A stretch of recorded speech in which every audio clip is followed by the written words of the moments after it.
Willie here. Welcome to another fly tying segment from Northwest Outdoors. Today, we are going to tie what I'm calling Willie's Articulated Soft Hackle Guinea Fly. Now, lately, I have been tying a lot of steelhead patterns, and I am learning techniques that are new to me and that I've applied to this fly. It is just a beautiful fly. As you can see, it can be tied in many different colors, and I think it's going to be a very effective fly. Unfortunately, I haven't had a chance to fish it yet. Maybe some of you out there would like to tie up some of the patterns and send me a fishing report. You can send that to logan1studio@aol.com. Now, each fly is tied very similarly, but on some of them I might have used different dubbings. So if there's a color that you're interested in tying, just send me an email and I will be glad to send you the recipe. Okay, so right now, just to get us in the mood, I'm going to show a fishing clip. This clip we shot, or I shot in, I think, 2007 at Guinea, and I was filming somebody else, and I had my line just out, and it was on the bottom. I mean, I was so shallow, my feet were touching the bottom, and all of a sudden my rod tip started twitching, and anyway, you'll see the result of it. This fish is incredible. The segment itself's not that exciting, but wait till you see the fish. Okay, I'm going to get more set up here, and I'll be right back. Hey, what do you got going there, Wood? Whoa! Sleep at the wheel. Sleep at the wheel. I mean, Jesus. Woo! I had my camera on Tom, and I mean, that fly was on the bottom. Ooh, nice fish. Woohoo!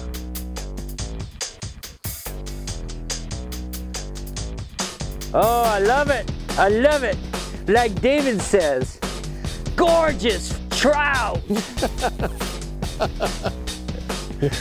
Is it? Wait. Gorgeous. Gorgeous trout.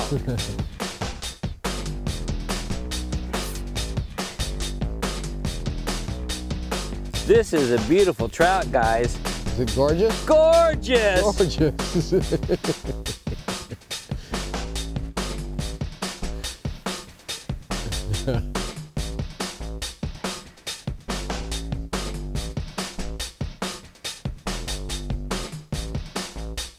Black woolly.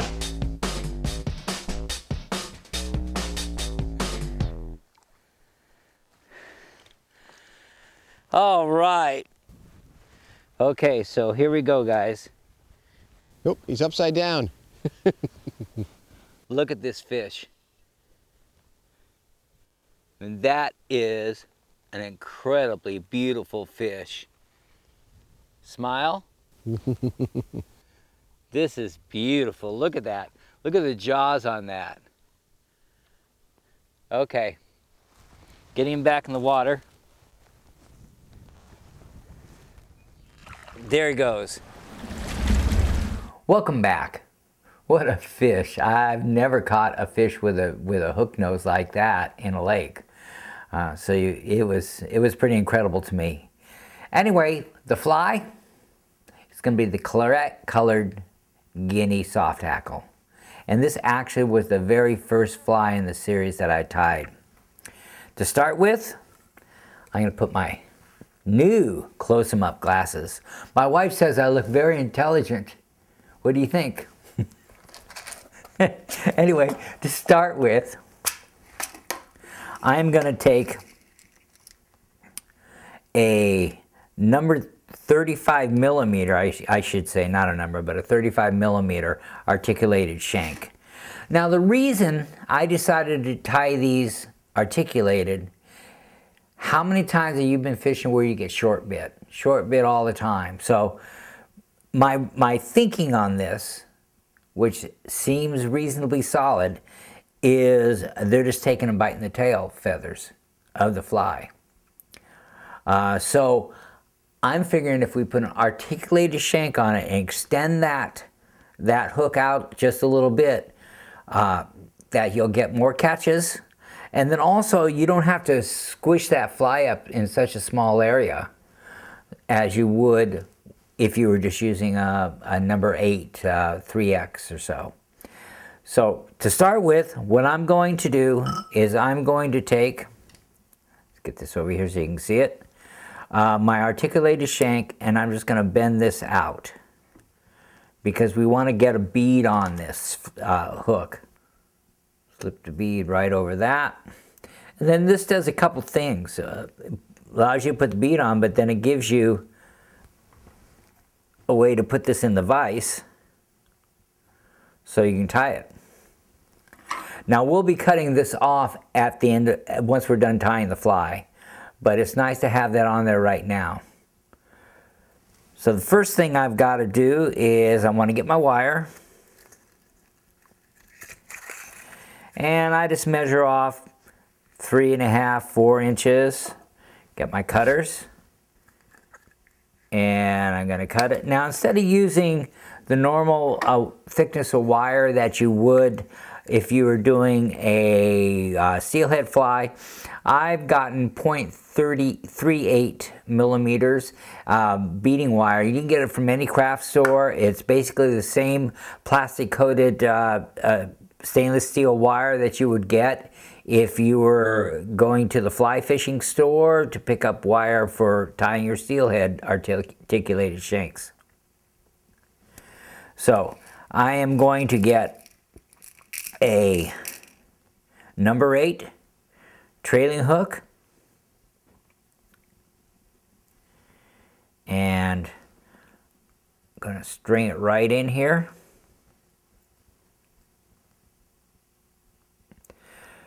Now I've seen videos where they say, well, you can just put the hook on afterwards. The problem with that is that the eyes are so small on the hook that it's almost impossible to get the wire in there. So I put it on first. Get that pulled down here. Now I like to wrap it to where the wire goes across the top of the shank. Now let's get it on this shank. I'm going to get our thread. And I'm using a red 6/0. Wrap that down. And I'm going to take it to about right there. About, a 1/4 inch from the back of the bend. Then I'm going to put my hook on, and I like to do that. What I'm doing is, if you can see, I've got about a 3/16 to a 1/4 inch, and that's where I'm going to tie it in. It's really important to make sure your wire stays on the top side of the shank, so that way your hook will ride properly in the water.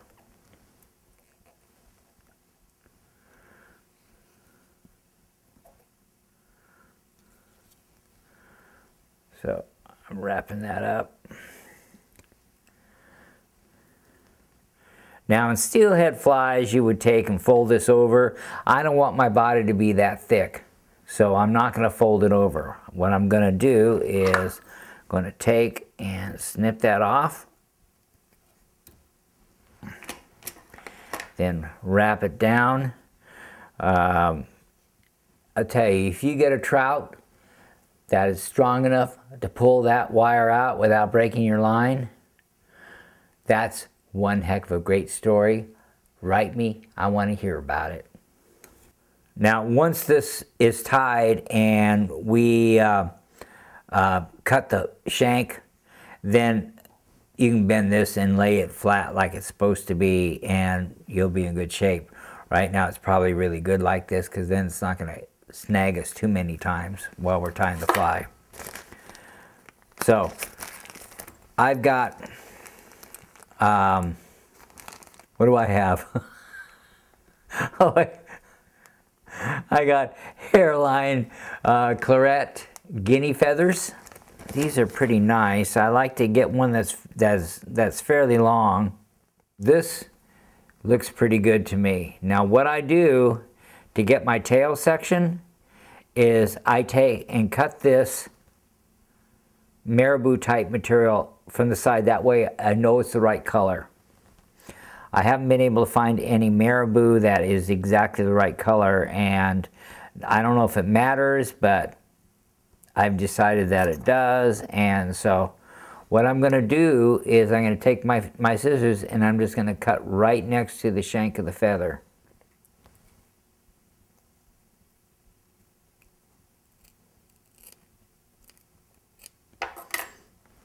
And then I'm going to take and I ball this up and lay it. I just want to lay it right. I don't want to cover up the end of the feather, because then you're, the end of the hook, because then you're kind of defeating the purpose of this articulated shank.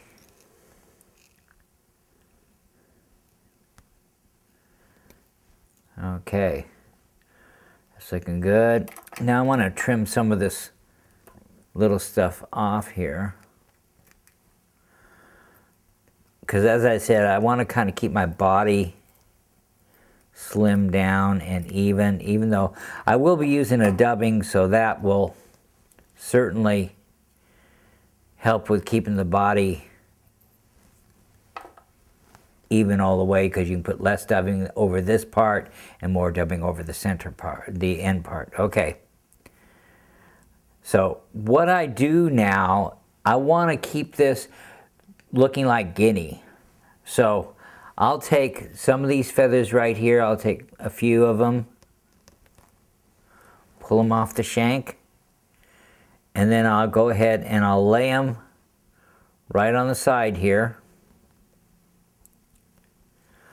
on both sides. So I'll do this side, and then I'll come back to the feather, take it from the opposite side of the feather, and then lay that in. And I don't want to lay it in any farther than the marabou section. Tie that in, cut those.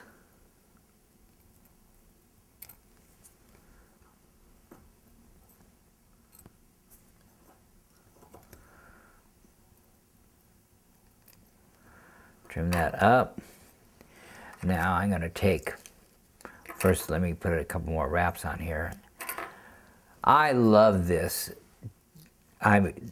There's so many different dubbing tools, you know, combs, toothbrushes, you can use Velcro. I got this from EP Flies, and I just love it. I've even tried file cards, which are very similar, but the bristles aren't quite as long. But this is my favorite dubbing comb. So now that I've done that, I want just a little bit of flash in this.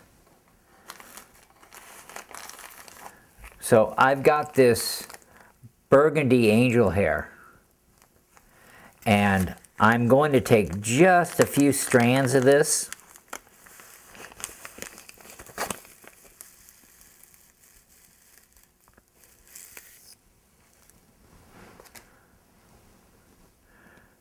So few, even it's very difficult to see, I think. And I'm going to tie this into either side.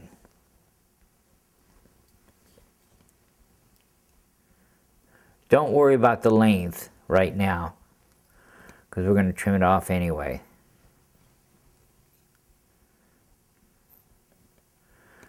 So we get it tied to either side, then I take and grab it, take my scissors. Now I'm going to dub the body, and we're going to use kind of a small compound dubbing loop. I discovered a compound dubbing loop watching Jerry French's fly tying segments on steelhead flies, and man, they're just so cool to tie.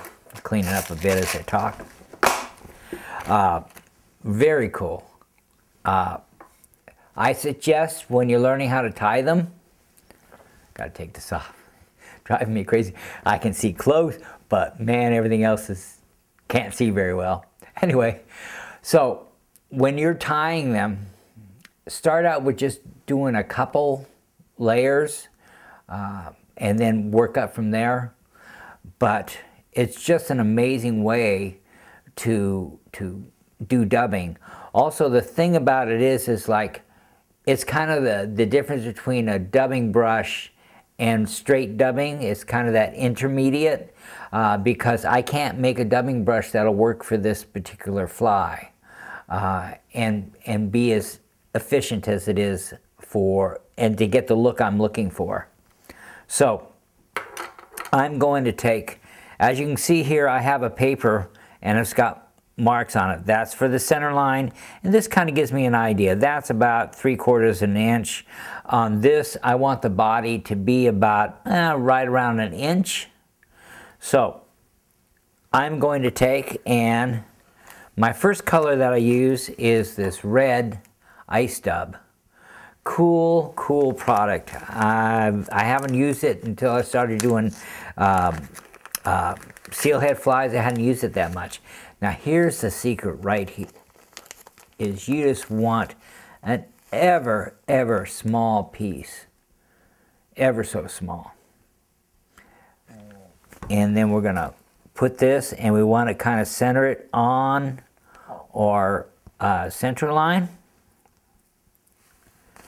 You want it to be kind of as very transparent. Usually on a dubbing loop, you put a lot of material in and you spin it up, and then you take and you can pull out or comb out or cut off the excess. But quite often you come up and it's kind of bulky. But this is just small amounts, as you can see. You can still see through it. And this will spin just perfect. See, that's a little bit big right there. We'll go ahead and kind of comb it out a bit. Okay, well, that's looking pretty good. So my next is I like to put a little bit different color in. It adds to dimension and it gives just a little bit of flash, but I don't want to put so much in it overpowers this red. And I really like this Pearl UV. It has kind of a purplish iridescence to it that really adds a lot to the fly. And what's really nice is kind of like a different color coming out of that red that you wouldn't expect. And I think it could get the fish's attention. Just anything you can do to get attention, and usually flash will do that. But so this I even take smaller amounts of and let's lay it in here.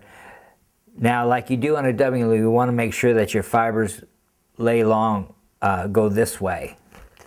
Now once you get it in the loop, you can trim it down if you feel that things are too long. Sometimes you want to take and break it. If you watch Jerry French's videos, he'll work the dubbing a little bit more than I am right now, and I'm not sure whether that is a better way or just grabbing just a very small amount and just taking the time and setting it on. Okay, I think that's all we need of that. So let's go ahead and make our loop.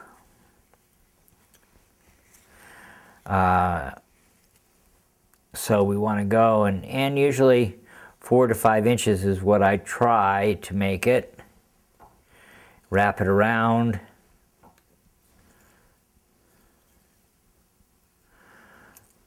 So what I like to do here is I like to take and just do a quick half hitch. And then just that just keeps the bottom out of the way. Dubbing wax, extremely important. I haven't used dubbing wax a lot. In my dubbing loops, I would just kind of wet the material and wet my fingers and stuff and go for that. But when you're laying, especially feathers or anything in these dubbing loops that is already set up to where it's layered, it'll really hold it much better if you have a well-waxed dubbing loop.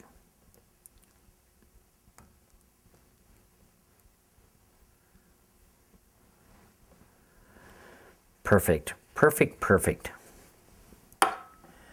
So now you notice I've got this on a piece of paper, and with the paper hanging over a little bit, what that does is it really makes it easy to grab. You just kind of push it to the edge. That way you're pushing the whole compound dubbing setup. I'm not sure what to call it. And you set it in the loop. And then you gotta kind of pinch it off here a little bit. Get my dubbing spinner. Now, once you got it set up in there, you kind of even it out. So now I'm going to spin. Now I like to spin until I can feel it starting to ball up in my fingers. Oh, I love that. I used to just spin it after I got all the material in, and in these videos they would do that, and it just works so much better. I'll take and kind of spread this out a little bit. Now I'm going to take and spin this around my fly. Oopsie.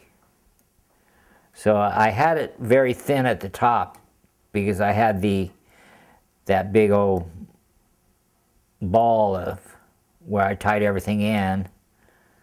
Perfect, perfect, perfect. So let's move this out of the way. Get a couple wraps here. Cut that out. We'll hang this back here.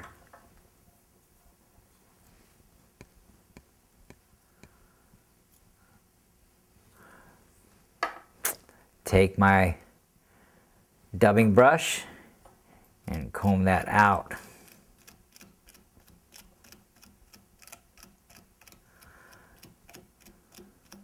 I don't want it to be too long. Comb it back a little bit. It gives it even a little bit more flash to the tail section. Now if you get it too thick, you can always come in with your scissors and just kind of trim it down some. You can also trim it down before you spin it if it looks uneven. But look at that body. Is that a beautiful body? Look at the color. Look at the sparkle in that. I think that's just great. So next I'm going to take and prepare my feather, and we're going to tie it in this direction from the tip. So I'd always known that if you take water and groom your feathers with them, but I think it's kind of like the taming of the shrew. So I'm going to take this feather and you can see what I'm doing. I'm pushing it, pulling it back to where I just have a little bit of the tip left.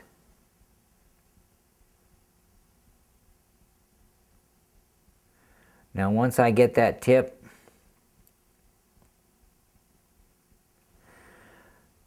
so I'm going to tie it.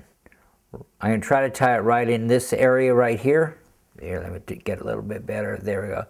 Right in this area right here, and then fold it back and then clip it off. This is going to ensure that my feather really locks in. Now let's fold it back a bit. Cut this off. Now, maybe put a little bit more water on my fingers. And then I want to pull these back, because in a soft hackle, you want your feathers to lay back, but you kind of want them, you don't want them tight against the body.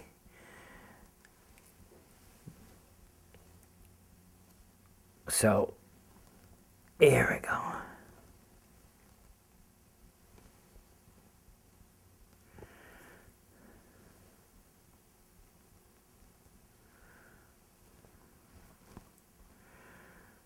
Yeah. Oh, it's looking good, looking good. This fly, when I first tied it, I couldn't believe how beautiful it was. Even if it doesn't catch fish, it is just a beautiful fly when it's done.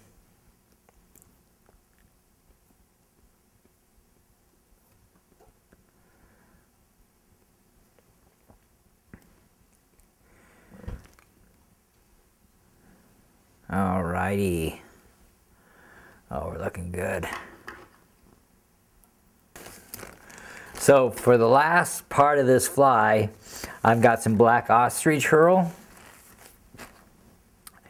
And I'm going to take, I found that like if I take 4 barbs, and here's another trick I learned by watching videos. If you take and you bend this like this, it'll get the tips close to being aligned. And I want to, excuse me, I want to cut 4 of these.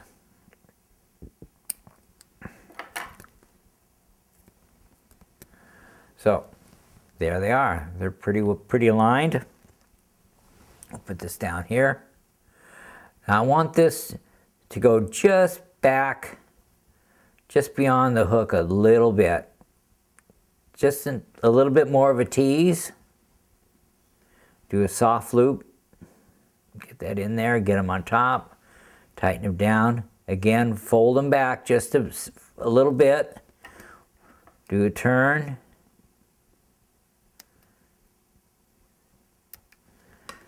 Cut those off. Hold everything back.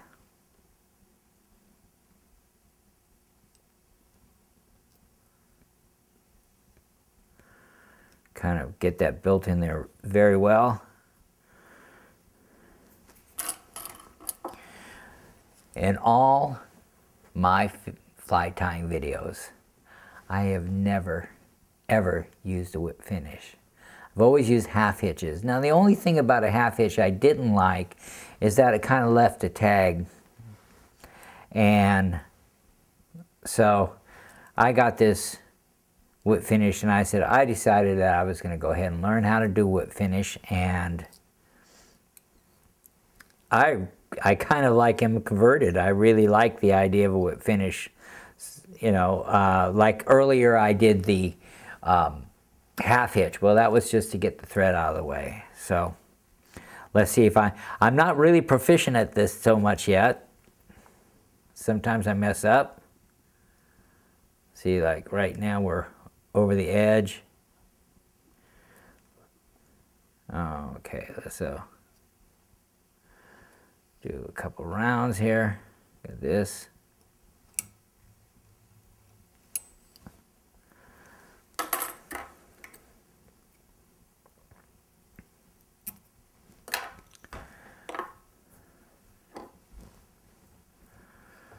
So there we go. Our feathers, our feathers still look pretty wet, so it'll take a bit to dry out. Now what I'm going to do is I'm going to take this off. Now this part's really important. You got to pull everything back, and then you bring your side cutters down. And you don't need expensive side cutters. I just went to Lowe's and got these. I think they're $6. And then you can adjust your, whoopsie, almost caught a fly tire there. Adjust your wire so your hook lays properly over the shank. Put this in here.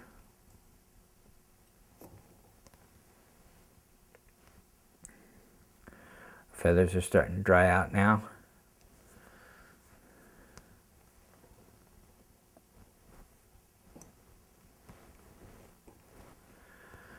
Okay.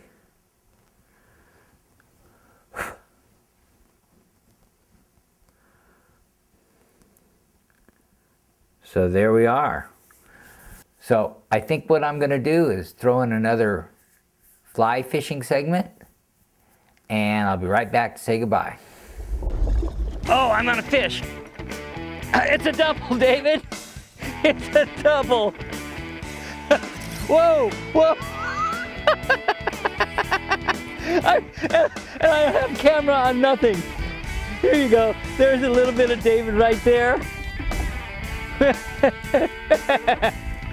I was going around trying to get position to film David. He just got on a fish, and my line just, I had it dangling in the water just a little bit, and oh wow, it went alive.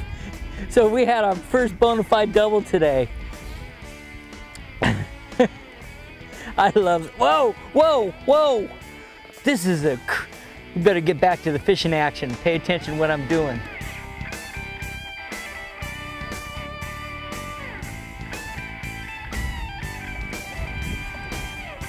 Oh, what a nice fish. Oh, oh, ah. Oh, this is a nice rainbow.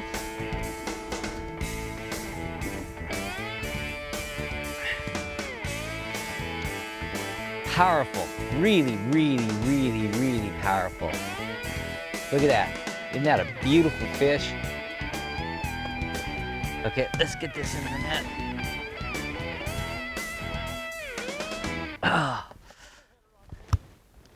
We have been fishing scuds, and I lost my last scud, so I took a hare's ear nymph and I cut the tail off, and it worked fine. Look at this beautiful rainbow. Beautiful fish. All right, here we go. Now that's awesome. I just really love fishing here.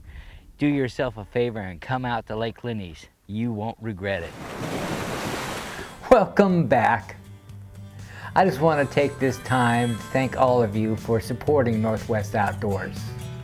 We are about ready to embark on the 2018 fishing season, and we hope to bring you some more great fishing adventures. Till the next time, good fishing to you.